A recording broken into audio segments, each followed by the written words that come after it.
अस्सलाम वालेकुम। प्रोग्राम पहाड़ों के सफ़र के साथ मैं हूं नसीर अब्बासी और इस वक्त बट सिंह के दौर में कायम किया गया और उसके नाम पर कायम किया गया डिस्ट्रिक्ट बटग्राम, जो हज़ारा डिवीज़न का एक खूबसूरत डिस्ट्रिक्ट है, वहाँ पर हम हैं।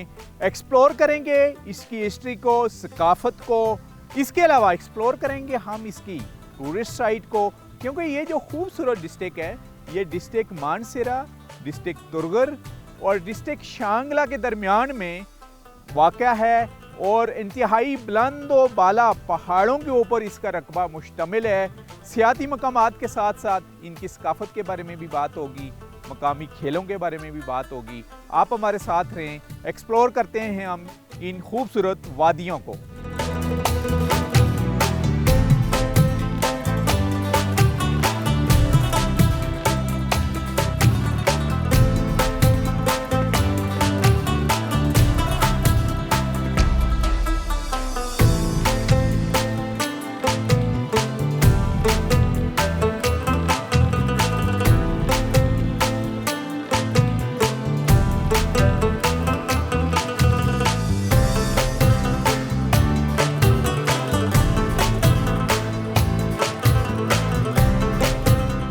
खैबर पख्तूनख्वा का खूबसूरत इलाका बटग्राम अपने अंदर लाजवाल हुस्न समोए हुए है।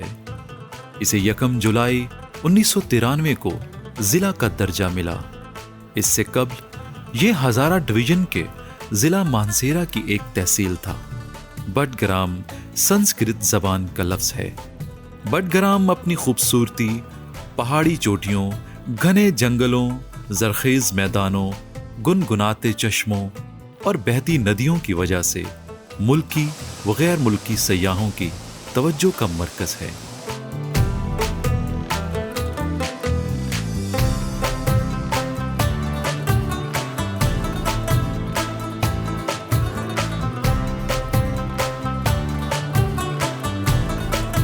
डिस्ट्रिक्ट बटग्राम में हैं। जिस स्कूल की इमारत में इस वक्त हम मौजूद हैं, वो भी बड़ा तारीखी स्कूल, आई थिंक बटग्राम के बासियों का ये पहला सरकारी इदारा है।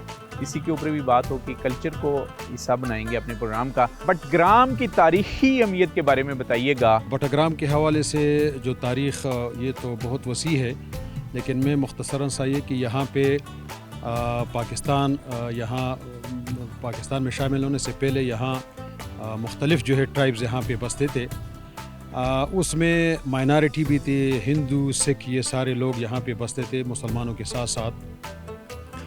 और यहाँ पे चूँकि एक बट सिंह जो है यहाँ हुआ करता था शुरू में, और आबादी भी कम थी, और उस सिंह उसकी काफ़ी जो है यहाँ पे कंट्रीब्यूशन रही, और उसकी वजह से जो है ये बटग्राम जो है उसके नाम से अभी तक याद किया जाता है।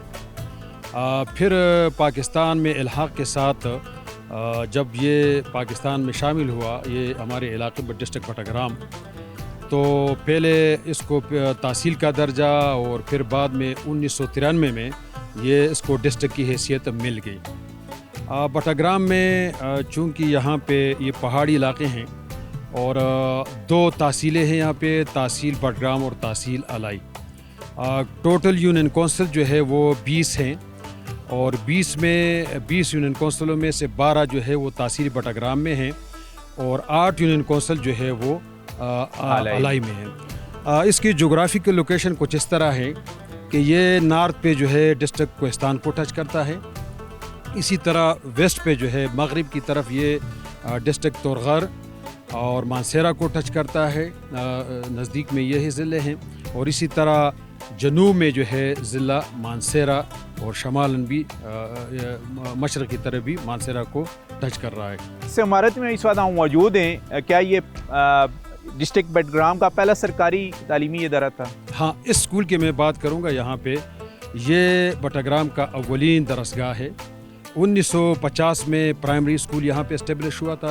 अब यहाँ पे जब हम खड़े हैं अभी, 1953 में उसकी अपग्रेडेशन हो गई प्राइमरी से मिडल, और फिर मिडल से 1964 में जो है इसको हाई स्कूल का दर्जा दे दिया गया। 2021 में इसको कॉलेज यानी हायर सेकेंडरी स्कूल का दर्जा। अभी ये हायर सेकेंडरी स्कूल है, और गिरदनवा के बच्चे यहाँ पर तालीम हासिल कर, आपका डिपार्टमेंट है स्पोर्ट का, वो ख़ास करके जो तारीख़ी गेम हैं, पुरानी गेम, उनको ज़िंदा रखने के लिए क्या कुछ कर रहा है, और आप भी क्या मुख्तलिफ़ किस्म की ये जो स्पोर्ट एक्टिविटीज़ इनको सपोर्ट कर रहे हैं? मेरा नाम मोहम्मद अकरम है। मैं as a district sports officer इधर सर्व कर रहा हूँ बटाग्राम में।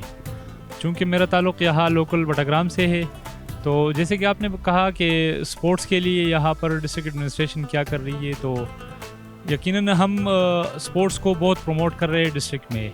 जहाँ पर ज़्यादा जो मोस्टली जो हमारे पास जो लेटेस्ट गेम्स खेली जाती है उसमें क्रिकेट है और वॉलीबॉल है, मोस्टली यहाँ ये दोनों खेली जाती है। इसके अलावा जो हमारे इंडिजियस गेम है, जिस तरह सकाफती ट्रेडिशनल गेम्स हो गए, तो वो हमारे जो दूसरी तहसील अलाई में वहाँ पर खेली जाती है, और वहाँ पर एनुअल बेसिस पे हम सालाना एक इवेंट करते हैं मुखा का। ठीक है। तो मुखा एक ऐसा खेल है, मुखा और स्खे, जिसको हमने अब तक मरने नहीं दिया।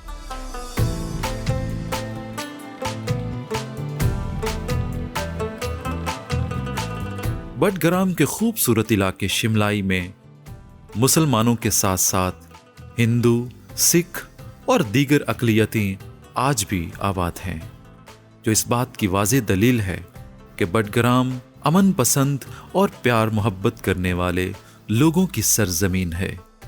यहाँ मौजूद मंदिर, मस्जिद और 2 गुरुद्वारे मजहबी हम आहंगी की उम्दा मिसालें हैं। जी, मेन शिमलाई ये गांव है, यहाँ पर हम मौजूद हैं। यहाँ पर एक पुरानी हिंदुओं की बस्ती, जो कदीमी बस्ती है प्री पार्टीशन की पहले की, वो बनी हुई है। यहाँ पर एक मंदिर भी है, और मंदिर के साथ मुसलमानों की मस्जिद भी मौजूद है। सुरेंद्र कुमार, बताइएगा कि कितनी पुरानी आबादी है यहाँ पर, कितने आपके घर हैं, और कब से यहाँ पर आप बसे हुए हो इस बस्ती में? हमारी कम से कम 6-7 पुश्ती यहाँ पे गुजर गई हैं, तो अभी हम इधर हैं, तो इधर लोगों के साथ हमारे साथ बहुत अच्छे सेट है। हम कोई महसूस हमें नहीं हुआ कि हम हिंदू मज़हब से ताल्लुक़ रखते हैं और ये मुस्लिम है। हमारे साथ हर खुशी गम में हमारे साथ शरीक होते हैं, तो हम इधर बहुत ही खुश हैं इनके साथ। हमारे साथ बिल्कुल अच्छी चलती है। हमारे जैसे बहन भाई अपने ये शिमलाई वाले लोग, वो बनसेर वाले भी, ये सामने बार बनसेर है, ये इलाका पूरा इलाके वाला हमारे साथ अच्छी चलती है। हमको कोई इधर से तकलीफ़ नहीं।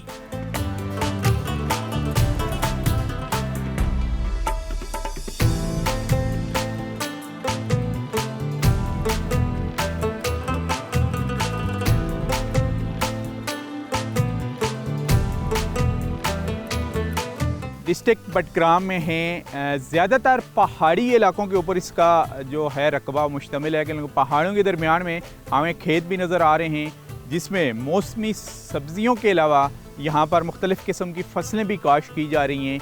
और एक आपको नज़र भी आ रहा है हमारे यहाँ पर जो वाही हैं, देसी तरीके से बहलों के थ्रू अब चावलों की जो काश्त हुई है, वो चावल उसमें से साफ़ किया जा रहा है। उसी के बारे में बात करेंगे, इस इलाके के बारे में भी बात करेंगे। कौन कौन सी फसलें काश्त की जाती हैं इनमें? इधर चावल काश्त किए जाते हैं, और मकई काश्त की जाती है, और गंदम काश्त की जाती है खेतों में, और इसके अलावा जो है वो शलगम, मूली वगैरह भी काश्त करते हैं। और अभी ये बताइएगा, ये बहल ये क्या चावल की हो रही है? ये हम पुराने अपने तरीके से जो है ये चावल काश्त कर रहे हैं। अभी चावल तैयार हो गई है, अभी इसके जो है ये बैलों के ज़रिए इसको काश्त करके फिर अभी अब घर ले जाएंगे, और उसके बाद जो है इसको जो है इससे चावल निकाल जाएंगे। अभी इसको दाई हम बोलते हैं। ये आबाओ अजदाद से पुराना तरीका है, यही पुराना तरीका है। ये बैलों के ज़रिए होते हैं, ये ओरिजिनल जो है, इसमें कोई मशीनरी इस्तेमाल नहीं है बस। और तकरीबन जिन जिन की यहाँ पर फसलें हैं, खेत हैं, सब यही तरीका जो ओल्ड मेथड है यही यूज़ कर रहे हैं। 100% लोग यही तरीके से ये बैलों के ज़रिए काश्त करते हैं, और बैलों के ज़रिए जो पुराने तरीके से है अपनी मदद आपके तहत करते हैं, और ख़ुद पहले बैल खेतों में बैल चलाते हैं, फिर तैयार होती है, फिर सब एक दूसरे के साथ मिल बैठ के इत्तिफाक के साथ, आज मेरा नंबर है, कल दूसरे का नंबर है, इत्तिफाक के साथ ये लोग आपस में हम ये काम करते हैं, और ये आपके सामने तैयार हो रही है बस।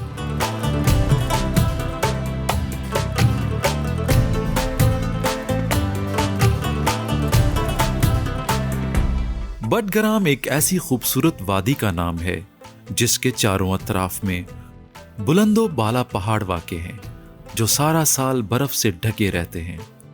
जिला बटग्राम की पहाड़ी चोटियां 6000 मीटर तक बुलंद हैं। यहाँ पाए जाने वाले बुलंदो बाला पहाड़ों में चीलगर, गंजागर और वादी चौड़ के खूबसूरत पहाड़ काबिल जिक्र हैं, जिन्हें देखने के लिए हर साल हजारों सयाह यहाँ का रुख करते हैं। आप अपना तारुफ कराइएगा और बताइएगा कि ये जो खूबसूरत चोटियाँ हमें नज़र आ रही हैं ये कौन कौन सी हैं और टूरिज़म का स्कोप इनमें क्या है। मेरा नाम नवाबज़ादा ज़ुएब ख़ान है, हिल से मेरा ताल्लुक़ है। ये यहाँ पे जो चोटियाँ हमारी इस साइड पे बलेजा है, कोए बलेजा, बहुत खूबसूरत वादी है और यहाँ से बच मैदान तक गाड़ी जाती है, फिर आगे पैदल रास्ता है। मानसेरा वाली साइड से जबड़ से भी रास्ता आता है। तकरीबन 80,000 कनाल पे ये मौजूद है और बहुत ज़्यादा खूबसूरत है और बहुत बड़ा मैदान है उसके अंदर और टूरिस्ट बहुत ज़्यादा आते हैं यहाँ पे। जिन लोगों को पता है वो जो दूसरी जगह हैं यहाँ पे उनसे ज़्यादा यहाँ पे आते हैं। इससे आगे फिर यहाँ पे डोगा है, बलेजी है, फिर इस साइड पे हमारा डना मैदान है। यहाँ से इस पहाड़ की चोटी पे ऊपर बहुत खुला मैदान है, डना मैदान। एक वो है, इधर से पीछे फिर शहीद गली जिसको कहते हैं वो है। बहुत खूबसूरत इलाके हैं। अच्छा, बलेजा का आपने बताया, इसके रास्ते कहाँ कहाँ से आते हैं और क्या सड़क की एक्सेस है या जो हाइकिंग के शौकीन हैं वो वहाँ पर जा सकते हैं और आगे वो किस डिस्ट्रिक्ट में पहुँच सकते हैं? सड़क ये यहाँ से बच मैदान आता है पहले, वो भी बहुत खूबसूरत जगह है, वहाँ तक गाड़ी जाती है, वहाँ से आगे फिर पैदल जाएंगे हाइकिंग और ऊपर बलेजा पहुँचेंगे। बलेजा में पानी है, उससे उस साइड पे मानसेरा शुरू होता है और इस साइड पे बडग्राम है। हम खुद भी गए और बहुत लोग आते हैं वहाँ पे, फिर टूर्नामेंट होते हैं, मैच खेलते हैं, लड़के आते हैं मानसेरा से, एबटाबाद वाली साइड से, इधर शांगला साइड से बहुत लड़के आते हैं। तो टूरिस्ट को क्या मैसेज देंगे जी? बेशुमार हाइकिंग क्लब में पाकिस्तान के अंदर, इस्लामाबाद में भी, आपके यहाँ एबटाबाद में भी और जगहों में भी लोग हाइकिंग के भी शौकीन हैं। इन इलाकों के अमन के बारे में बताइएगा और किन किन रास्तों से होते हुए ये बलेजा टॉप तक पहुँच सकते हैं। मैं कहता हूँ कि एक दफ़ा जो टूरिस्ट नारान कागान, मरी और इन जगहों पे जाते हैं वो एक दफ़ा यहाँ पे आएँ तो उन जगहों से ये जगह कम नहीं होगी। खूबसूरत चश्मे हैं, पानी है, नहरें हैं, बहुत ज़्यादा खूबसूरत जगह है। तो वहाँ ऑक्सीजन की कमी नहीं होती? वहाँ आप कहते हैं कि लोग जाके मैचेस खेलते हैं। नहीं, ऑक्सीजन की कमी नहीं होती, थोड़ा बहुत मसला होता है यहाँ, दरख्त वगैरह है। तो किन किन रास्तों से होके वहाँ आ सकते हैं, ज़रा आपने उन नाजरीन को बताइएगा जो यहाँ का विजिट करना चाह रहे हो। मानसेरा वाली साइड से आ सकते हैं, मानसेरा से आगे जबड़ वाली साइड तक, वहाँ तक गाड़ी आती है, फिर पैदल रास्ता कम है। इस साइड से जब जाएंगे तो बडग्राम से शुमलाई से होते हुए बच मैदान में जाके फिर वहाँ से पैदल रास्ता।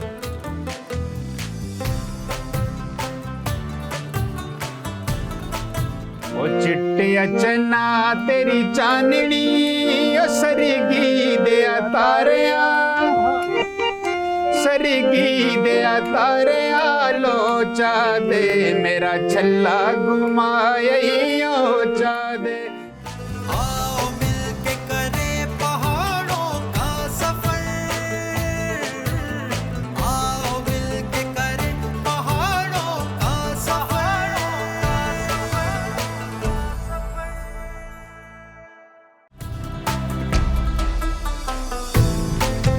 पाकिस्तान के शुमाली इलाका जात अपनी कुदरती खूबसूरती और लाजवाल हुस्न की वजह से दुनिया भर में मशहूर हैं। हज़ारा डिवीज़न खैबर पख्तूनख्वा के शुमाल मशरिक में वाक़ है। हज़ारा डिवीज़न के बड़े शहरों में एबटाबाद, मानसेरा और हरीपुर हैं। सी पैक से हज़ारा डिवीज़न में दाखिल हों तो हर तरफ सरसब्ज़ो शादाब वादियाँ, बुलंदो बाला पहाड़, फितरत के दिलकश मनाजिर यहाँ आने वाले सयाहों के दिल मोह लेते हैं। हज़ारा डिवीज़न में सबसे ज़्यादा बोली जाने वाली हिंद को बहुत ही मीठी ज़बान है। यही वजह है कि हिंद को पहाड़ी माहिए और शायरी की दीगर असनाफ दुनिया भर में मशहूर हैं।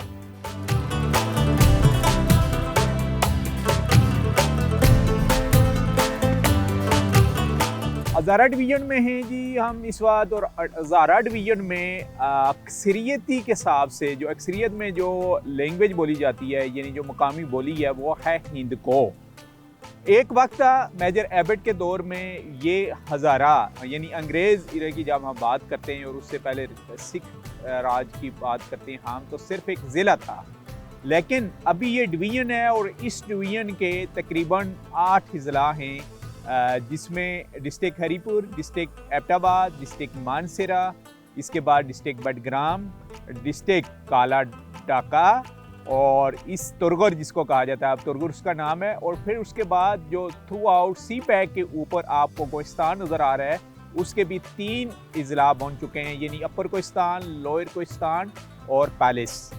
और ज़्यादातर इनमें यही हिंदको ज़ुबान बोली जा रही है। एक शायर हमारे साथ हैं, सबसे पहले उनसे हम आगाज़ करते हैं। अहमद रियाज मेरा नाम है जी और एबटाबाद से मेरा ताल्लुक है। किस किस्म की शायरी करते हैं आप? बुनियादी तौर पे मैं समझता हूँ कि हर इंसान के अंदर एक अदीब, एक शायर तो मौजूद है, चूँकि ये फितरत के साथ मुंसलिक चीज़ है और इंसान फितरत के हमेशा करीबी होता है। 2 किताबें मेरी शाया हो चुकी हैं। हाल ही में उर्दू की एक किताब शाया हुई है, आंखें यकीन चिराग, और इससे पहले 2016 में हिंदको चुप चुपीते के नाम से किताब शाया हुई। अच्छा, हिंदको लैंग्वेज के बारे में बताइएगा, ये बोली कितनी पुरानी है और क्या हिंदी के करीब तरीन है ये? जी बिल्कुल, जहाँ तक इसके तारीखी जो हकायक हैं उसके हवाले से या लिखी हुई बात जो सामने आती है वो इस तरह है, तकरीबन 2500 साल कबल की ये ज़ुबान है और कोई हिंदुकश के जो मज़ाफ़ात हैं, नशेबी इलाके हैं, उन तमाम में ये ज़ुबान बोली जाती है। और इस तरफ से अगर हम अंदाज़ा लगाएं तो कुहाड़, डेरा इस्माइल ख़ान, अटक और फिर इससे हज़ारा, कश्मीर और नेपाल तक ये जाती है। यहाँ की जो इलाकाई बोली है यानी हिंदको, उसमें मज़ाहिया शायरी सुनाएंगे हम। लोड़ के ना मुला कोई छप के नकाह करा, दिल मेरा करदा है और एक ब्याह करा। चंगा कदे बर लबे, नाले कदे घर लबे, जन ते जमीन होवे, नाले थोड़ी जार लबे, किसी ना पता लगे इतने में ता करा, दिल मेरा करदा है और एक ब्याह करा। छप छप करा मैं सारियां तैयारियां, 5-7 चीज़ां नाले किना में उधारियां, किसे को राय की ना मैं सलाह करा, दिल मेरा करदा है और एक ब्याह करा।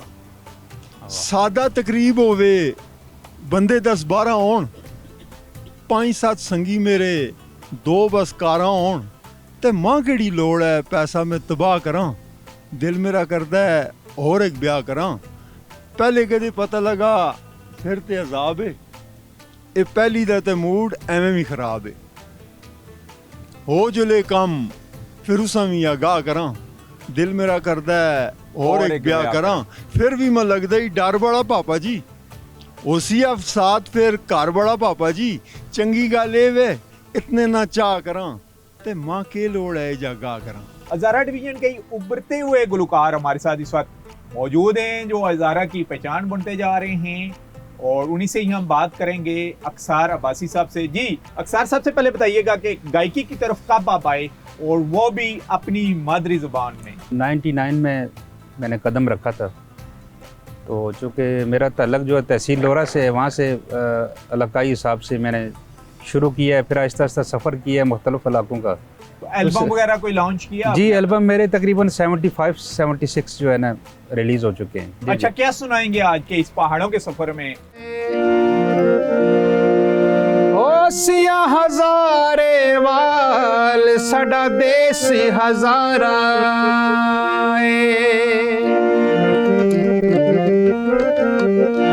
ओ चिट्टिया चन्ना तेरी चांदनी, सरगी दया तारिया, सरगी दया तारिया, लोचा दे मेरा छल्ला घुमायो चा दे, मेरा छल्ला घुमायो चा दे।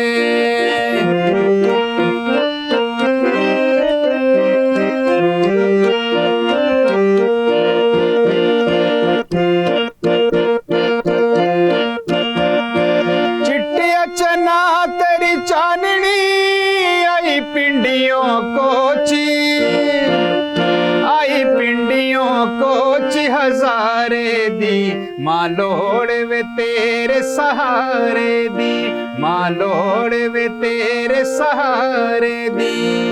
चिट्टिया चन्ना तेरी चांदनी, ओ काकूला बंगला, काकूला बंगला नवा पिया, चल देखण चलिए के हो जया, चल देखण चलिए के हो जया।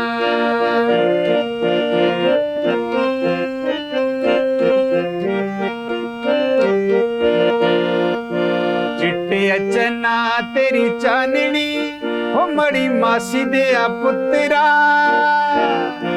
बड़ी मासी दिया पुत्रा पुन दाने मड़ा छल्ला घुमायो जाने मड़ा छल्ला घुमायो जाने चिट्टे चना तेरी चांदनी ओ मेरी बन परांदा पानिया तू कर मोटर में आनिया तू कर मोटर में आनिया तू कर मोटर में आनिया।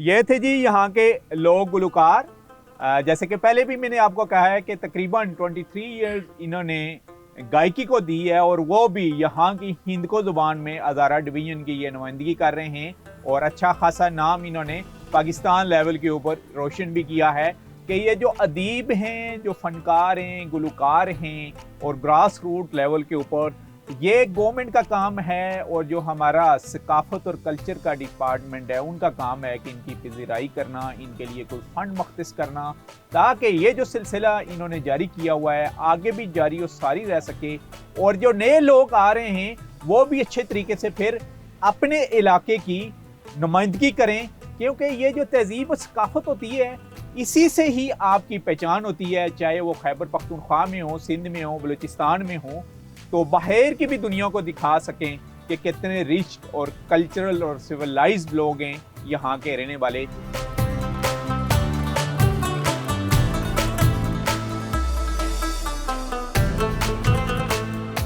प्रोग्राम पहाड़ों के सफ़र में आज का हमारा सफ़र था डिस्ट्रिक्ट बडग्राम का, जो कल की हिल और अलाई स्टेट थी और अब ये माशाल्लाह अच्छा खासा डेवलप्ड हो चुका है। सी पैक के ऊपर ये वाक़ा है और ख़ूबसूरत पहाड़ों के दरमियान ये डिस्ट्रिक्ट है।